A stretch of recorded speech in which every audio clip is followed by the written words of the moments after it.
যুক্তরাষ্ট্রের president Donald Trump বলেছেন তিনি এখনো মনে করেন ইলন মাস্ক একজন চমৎকার মানুষ।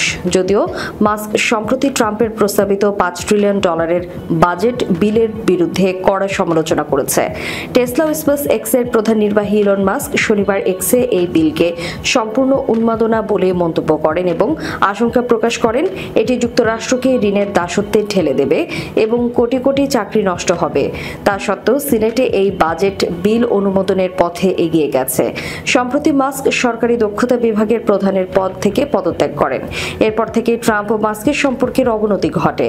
মাস্কের পর ট্রাম্পের বিরুদ্ধে ব্যক্তিগত আক্রমণও শুরু করেন এবং এমনকি তাকে জেফ্রি এপস্টাইনের সঙ্গেও জড়ান। যদিও পরে সেই পোস্ট মুছে দেন এবং স্বীকার করেন কিছু মন্তব্য হয়তো বেশি হয়ে গেছে।